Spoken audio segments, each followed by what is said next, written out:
আল্লাহর হুকুম অনুযায়ী কাজ করে নাই, আল্লাহ যেগুলি নিষেধ করেছেন এইগুলি বেশি বেশি করেছে, এইগুলি দেশে প্রচলন করেছে। আল্লাহ যেগুলি পছন্দ করেন না এইগুলি কি করেছে, যেমন সে মদ, জুয়া, ফেন্সিডিল, হিরোইন, খুন, রাহাজানি, গাঁজা, তারপরে জমি দখল, চর দখল, অন্যায়ের তো শেষ ছিল না, ছিল? আল্লাহ এগুলি পছন্দ করেন? আল্লাহ এগুলি নিষেধ করেছেন। খুন, গুম, এই সমস্ত কিছুকে আল্লাহ পাক নিষেধ করেছেন। এইগুলি তারা বেশি বেশি করত বলে আল্লাহ এমন ভাবে বিদায় করেছেন, পৃথিবীর কোন জ্যোতিষ চিন্তা ভাবনা করে নাই যে এই সরকার এইভাবে বিদায় হবে।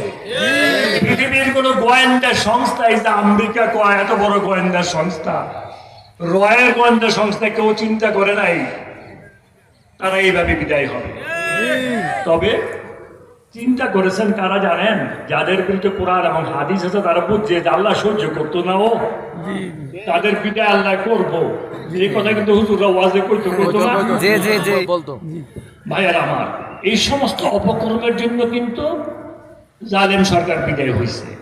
সামনে নির্বাচন, এই নির্বাচনের পরে যদি এই কামগুলি চলতে থাকে, আল্লাহ যারা ক্ষমতায়, আমরাও যদি আমরা মাফ করবো?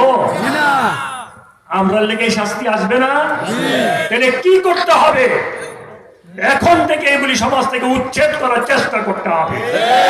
রাজি আছেন আপনারা? কারা কারা রাজি আছেন? এমন সমাজ আমরা চাই, সেই সমাজ হবে কোরআন এবং হাদিসের ভিত্তিতে।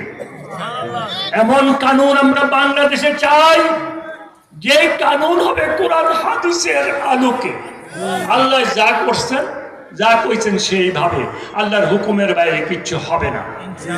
আমাদের চেয়ারম্যান যেদিন প্রথম আসলেন, সেদিন উনি মদিনার সনদের কথা বলেছিলেন, তাই তো হযরত? হ্যাঁ, এটা বলেছেন।